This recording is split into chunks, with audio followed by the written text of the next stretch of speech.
Sean Sewell with Engearment.com podcast. Really excited. Welcome back, onX, for the second time. We have Brian with onX, who's going to walk us through some new features that's going to revolutionize the app and how you use it across all three platforms that they have. So this is going to be a lot of fun, basically a masterclass on how to use onX and what it can do for you. So Brian, welcome to Engearment Podcast. Thanks so much for the invite, Sean. I'm really excited to be here with Engagement and Engearment, and really be excited to just dive into all things onX and imagery and really see what we could do to help your user base get more out of the outdoors. Heck yeah, I love it. And it's cool. And if you guys are not aware of onX yet, they have 3 apps, and each one is catered towards a big part of our audience. There's the onX Off-Road for people who are looking for trails to go off-roading and camping and so forth. There's onX Hunt, which has been around for 10 years for you bow hunters and hunters out there, so you can find out where the property lines start and end, who to contact, and a bunch of other stuff. And then the one that I personally use is the onX Backcountry, which is for us splitboarders and backcountry skiers and snowshoers and hikers in general. But there's a new feature with Planet that's going to just blow your minds. And I don't want to steal the show, so I'll let Brian explain what that is. Absolutely. Thanks, Sean. Yeah, we've gotten to know imagery, right? And the way that imagery impacts our lives. You might go to Google and turn on some Google imagery, or you might be planning a big trip and you're jumping into onX and looking at our imagery and how we the different types of imagery. But as we were looking across our imagery stack, we realized we weren't providing the full picture, right? A lot of images that you see in onX, for example, are taken as a snapshot over time, usually by a fixed-wing airplane, referred to as aerial imagery. And so we can go fly at a state like Colorado, for example, and we will have a currency of that whole state of year 2020, for example, and which is great. But then all of a sudden, 21, 22, 24 comes along, and that's now that's stale, right? Or I want that image every 2 years or some currency of that. But the problem is it's hard to fly imagery every year. It's not cost effective. So there's new technology coming out, new satellites that are allowing us to fly and get snapshots of resolution on even in 1 day's kind of like viewpoints. You can imagine though, getting a clear 1 day view of the US is hard, right? There's a lot of smoke and clouds. So what we were able to do with Planet is create a 2-week snapshot that gives you a look back in time of how the conditions are changing. Like, think about it from, man, I think the snowpack is still really good at Loveland Pass. Like, I want to go check that out. And you can just go look and see the past 2 weeks and go, there it is. It's still there. I can still go hit my line. Or it's missed. Looks like it's time to put away the split board, get out my boots, and maybe go try to get a bag of 14er. Very, very helpful. One case I think what might be kind of fun in construction sites, or like a person who might be pitching or getting pitched on construction. Do we want to develop on this land? What does it look like? There's so many use cases for this. And I love the one about snow because that would affect a lot of our audience, knowing if it's Loveland Pass is in or Jones Pass or what have you, or if it's time to go get a fly rod and go fish, make the most of their day off. Yeah, absolutely. And hunters, they really look at it from this, when you sort of see thaw of ponds for waterfowl coming in. How big is that pond in the spring? And how much more surface area will I have for the fowl flying across to actually see and choose to stop there or not? And if it's big, then that's where I need to be. Or even more so with lily pad blooms will come and they'll actually take surface area away. And it's harder to fish when the lily pad blooms are in full force. And you can just see that. Actually, I have it pulled up if that's helpful now. Do we want to jump into some demos? I'd be happy to show it. Yeah, please, Brian. Demo it up. Let's show it's what we're talking about. All right, good. Let me go ahead and share my screen.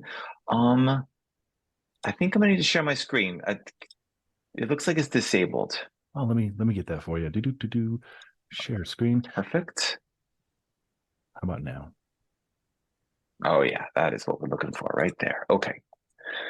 And I will go ahead and pull this image up. All right. So I think we can all see this image right here. Yes. I zoomed in on the Backcountry app. Let me see if I can remove. Okay, great. And I wanted to go over to, in this case, you're seeing the Backcountry app. Right now I'm in snow mode. Let's go ahead and jump on over to dirt mode because we're more in dirt. I was zoomed in over here on Vermont because I had planned this trip along the Appalachian Trail with my two little ones the other day, and have that over in my content as a route, and That's that was going cool. to go do with it. But we can explore that in a minute. Really want to get to this imagery piece. So let's go to from my understanding, Mammoth, California received a record amount of snow this year. Yes. And my son was there doing ski racing training. So let's go take a look about how this imagery actually changed and grew over that time frame. All right, so here we are at the ski area. Down in this lower right, you can see our imagery. And the imagery we have on right now is what we call our default imagery stack. And you can see numbers up here, right here, this little 12.51. That, if you ever wonder what that number is, it's actually the zoom level you're at. So when we go in, you'll watch that change, right? Oh, now it's changed to 2.8, and it'll get into 14. And every time you zoom in, it's kind of a different reflection of like, what's the size of the pixels I can actually see on the ground? It's like, Okay. oh, all right. So when you zoom in with our default imagery, you're looking at about 30 centimeter to 15 centimeter accuracy on the ground, right? There's some flights that are happening now that let you see maybe 7.5, but beyond that, it's pretty rare. Now you can imagine our high frequency imagery, this imagery we get every 2 weeks, doesn't have that same level of resolution because, well, to be honest, that would cost a lot of money. So we have to zoom out to closer to like 13 and 14, which is more of a 5-meter type of a resolution to get that type of image. So down in the lower right, you see our image solutions. You get satellite, you have hybrid, you have topo, and now we have this recent imagery. All right, less detailed, but updated frequently. We can turn this on, and all of a sudden our image will change. There's Okay, snow. and now now we've got this imagery that reflects a snapshot in time between August 7 and August 21. There is still snow there. That's so helpful. That's Now, cool. right? And now we can go back in time and be like, let's start to explore where in this snowpack, like here's June 10 through July 10 through July 24th. There's still a Good coverage. ton of snow, right? Yeah. Here's the time when my son was here doing ski race training there. You can still see a significant amount of snow. And then obviously our current snapshots go back, I believe, until about March 6th. And you can see we are in deep, deep winter. Yeah. Deep winter, prime time. I love March. Yep, exactly. But as it goes through, you can start to see like, oh yeah, starting not yet. Oh, here's some of our first thawing occurring in May.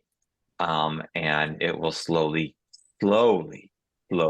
start to become less and less snowy as we clip through our months here.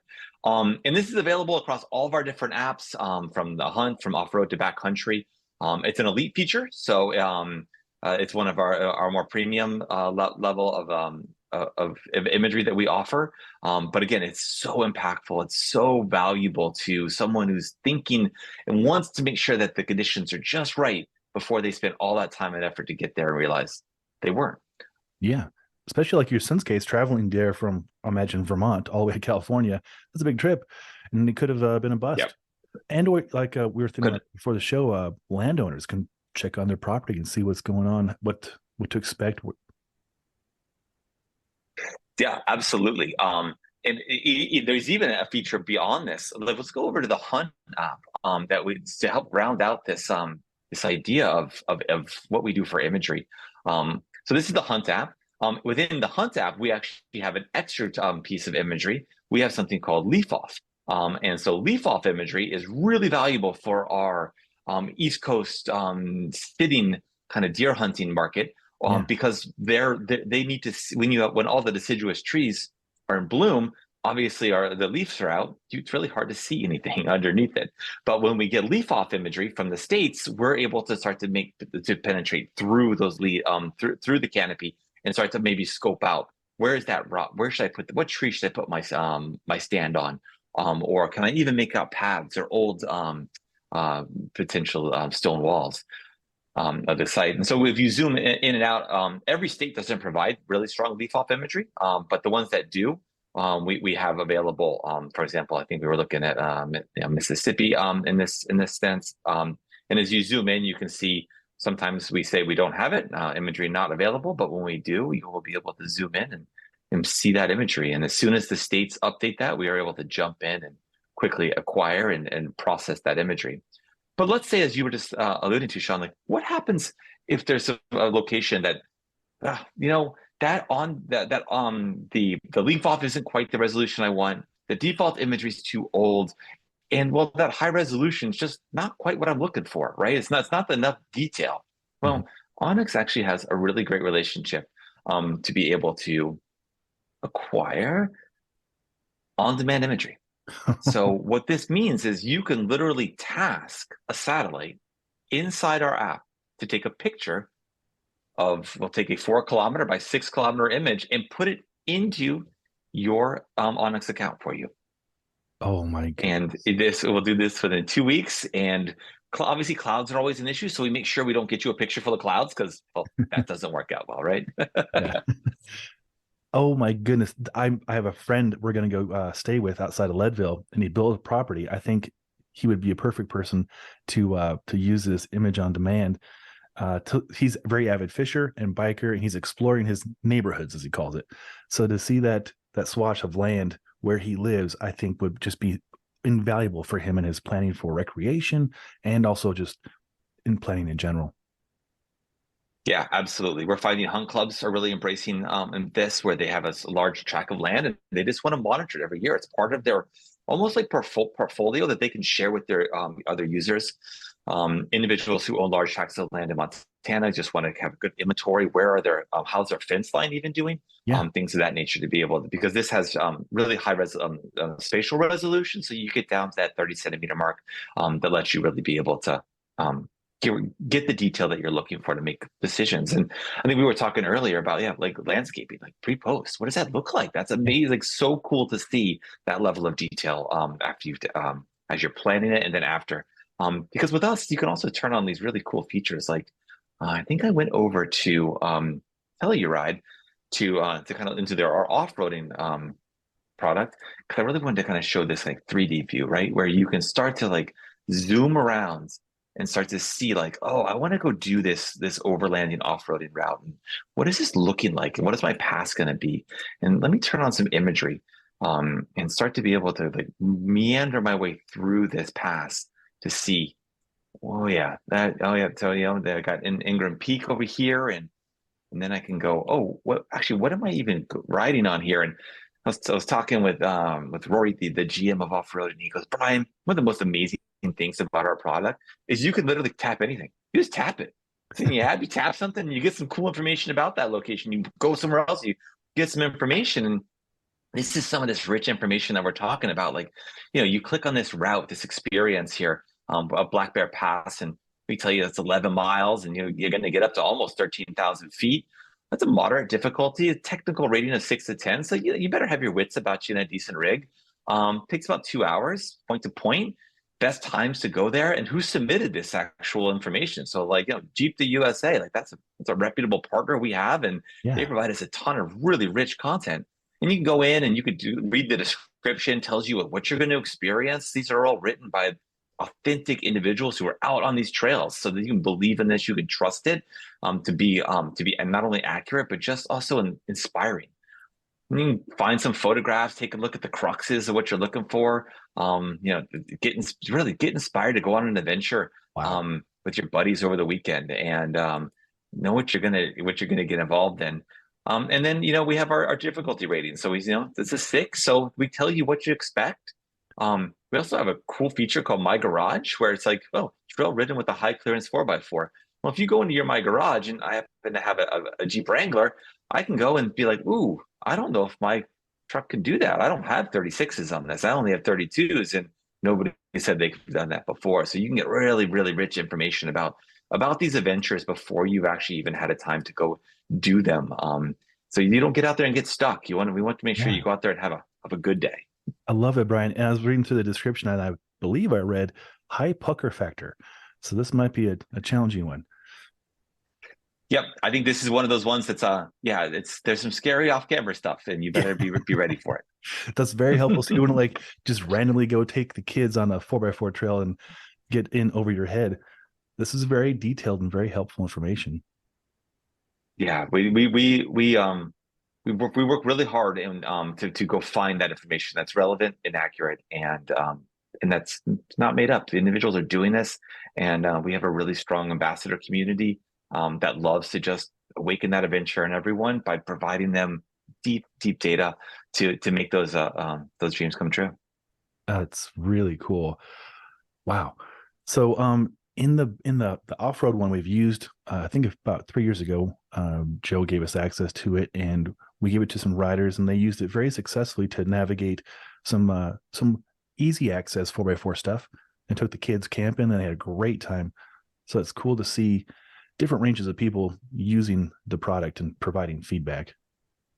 Yeah, absolutely. And it's grown since then as well as we moved into snow. You'll see these new modes that we see up here in the middle here, and you can turn it into like a snow machine mode. Oh, And no then way. once you do that, you get all these new kind of features, all this slope angle, right? We have Oh, avalanche forecasting now we're that lets you talking. be safe. Yeah, right. This lets you be really safe in the backcountry. So you can see where to go. You can understand where those possible slides are. You can understand the avalanche. We have aspect as well, so you can start to create different levels of aspect. And it's really the blending of all these layers that provide that aha moment to keep somebody really in the out of a dangerous spot and let them really have a stay safe and have fun. Oh my God, Brandon, this right here, it blew my mind the most. As a backcountry split boarder, always checking the forecast, and we work with the local forecast organization here, CAIC, Colorado Avalanche Information Center, and we do fundraisers for them Sure. and raise awareness on how to use tools. We do what we call a beacon bash, where we have like 500 people show up in an area with beacons, probes, shovels, and we have Mood, Ortavox, other people running stations, beacon stations.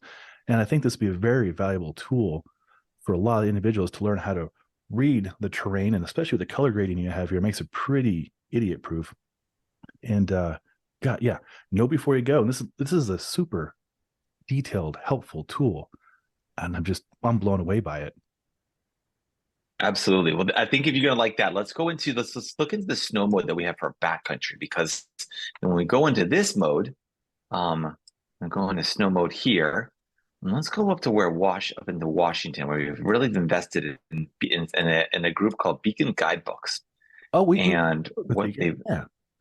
oh yeah, all right. Well, that's fantastic. So what we've managed to do with Beacon, let's zoom into like Snoqualmie Pass. There we go. Is we've started to create these zones in these regions. A lot of stuff on right now. Let me turn a couple different layers off to see if I can't. Got eights on. All right, maybe we'll leave eights on. Maybe we'll talk about eights in a minute. Let's turn off forecasting and let's turn off eights for now. And we'll talk about eights in a minute. So what we've done here is we've been able to go and find all these zones, right? All this information about Snoqualmie Pass from Beacon Guidebook data. And we talk about areas within this that are now embedded into the app that show you up, down, advice, how to get there, what are your descents in these type of regions. So sure enough, in this granite north and low mountain area, you have this region, this Lake Bowl East descent, and you can start to see down here at Lake Bowl descent. It gives you some information about how to do this. These are northeast facing slopes. The runs can be linked to other tours. The distance, the elevation loss and gain, and it's point to point. Again, starts to feel very similar to that guidebook data we were talking about in Yeah. off-road. It also has something we call our eights, right? And eights is this avalanche terrain exposure level that continues to grow on that slope and that aspect that we were looking for previous, but it starts to blend them together. And it was an algorithm created by a researcher in Canada that we've taken and blended into our product. So let's see what happens if we go ahead and turn on our eights level here. Okay, and then you turn on your eights level, you can start to zoom in and you start to get some indications of what are my slide risk probability in these different regions based upon the combination of slope, topology, run out, vegetation, and so on, that lets you start to take all of that with the current snow conditions that you receive for the year and really make that intelligent choice of where should I go backcountry skiing or split boarding today. That is so helpful, and I love it. And I would agree that level, because I saw the 35 degree. That's getting a little spicy right there. A little, not for Yeah. everybody. Yep, exactly. And so the green, we can click on layer details and get some more, like classifies the avalanche terrain as simple, challenging, complex, and extreme. right? So in this case, we see this like there's some simple terrain run out here and Mhm. some challenging in the blue, but we don't have any black or red in that area. I bet if we pan around a little bit, though, we can most likely find some type of some black and some more dangerous areas that you really want to have your here we go want There to it have is. your wits about you, right? Yeah. Like, yeah, that's pretty darn steep. Yeah. I Um, would not touch that. yeah, right. But like, there are some individuals that want to know where those Oh, are and they want to go yeah. find that perfect day to go find it. And hopefully we empower them to it and hope they stay safe. Yeah. Some people love the steeps. I'm a mild terrain kind of guy. Yeah, my risk reward factor over the years continues to go down, right? Yeah. I just want to go outside and come back to the family. Exactly. But this is just one of the types of layers that we like to that we're trying to build in, and we believe that layers, being the senior director of the geospatial content arm of onX, all I think about is layers. All I think about is data and how we can create more insights from all this different types of points, lines, polygons, raster, satellite imagery, and bring them all together to create this next like aha layer that helps everybody just have fun, and find something new that they didn't know before. Oh, it's super helpful. Your hard work is paying off, man. It's going to help a lot of people. Thanks, I really appreciate it. Like there's this to show the magnitude of where we are. I always like to go to the hunt layer because this is where we've been building the majority of our data over the time. That's our longest running product. And each state has its own just blend of data that you can jump into, and from again trail slope and mileage, but recreation sites. We have this new roadless area map that we just rebuilt, motorized roads and trails, forest visiting maps. You name it, we get into it. But probably our bread and butter is private lands. Yeah. And so if we go back to Vermont, let's zoom in over here, see if that actually takes me where I wanted to go. Probably not. So I'm just going to pretend that didn't happen. And let's zoom all the way out, go on up here to our Vermont land. And when you zoom in, you can start to go and see private and public. Okay, did not want to do that. But you can zoom in and you can start to make out your private and public landowners. Oh, And yeah. this really was the foundation of where onX came from, right? There was hunters in Montana and they wanted to they saw a mule deer or an elk, and they said, you know what? I want to go, I think I can hunt this. They look at the map and they don't know really where they are. Are they on the private side or are they on the public side? And it was all founded on know where you stand and make sure that you are not trespassing when you're hunting. You're staying safe, and that was really the foundation of where onX started. Beautiful. And it's so cool. See, you can see oftentimes the people who own the property, so you can contact them, can get access potentially, and or stay away if they don't want you there. Exactly. You can you can reach out to them and explicitly ask for permission to hunt or to potentially walk across their land to go on bag a peak or something of this nature.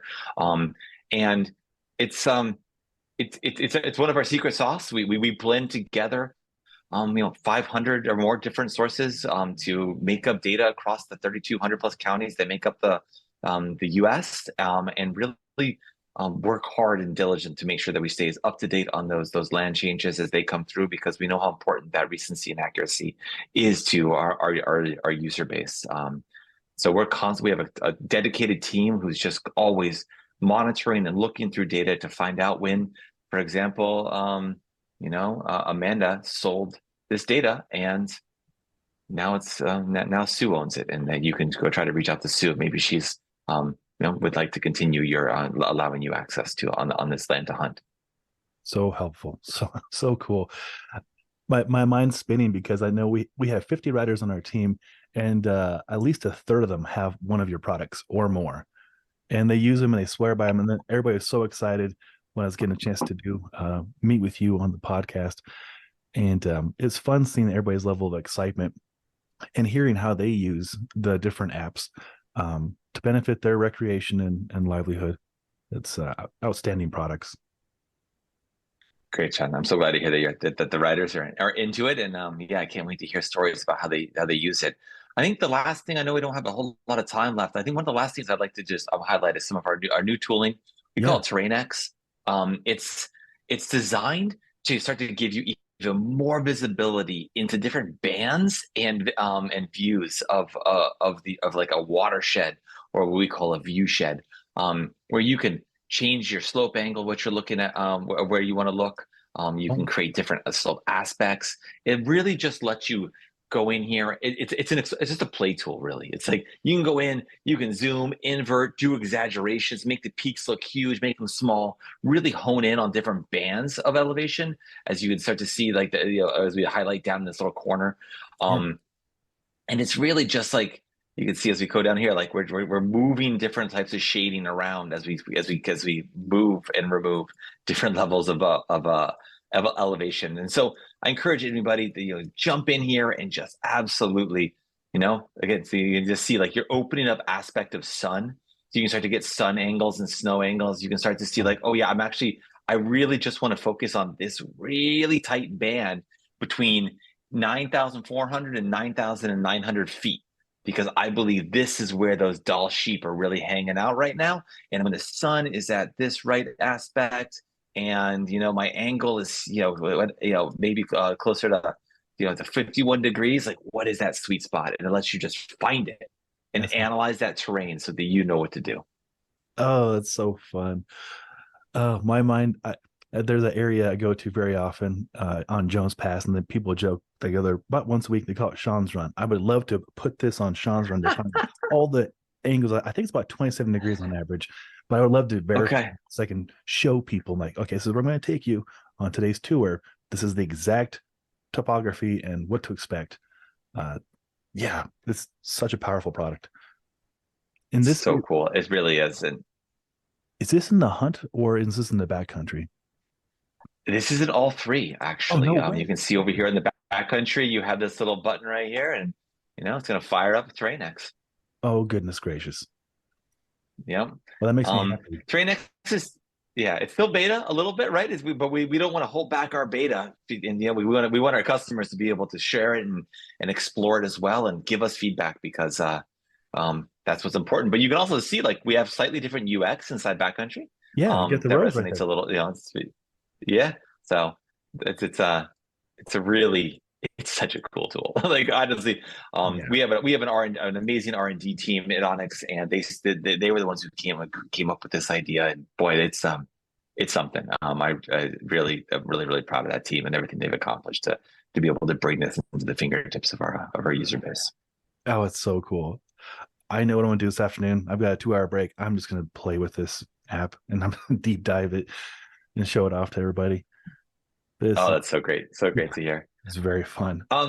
You know what? It just occurred to me. There's one last thing. I think we might have one time for it. Let me jump in, cruise over to this. I mentioned earlier, jump out of 3D mode, because 3D mode can be a little disorienting at times.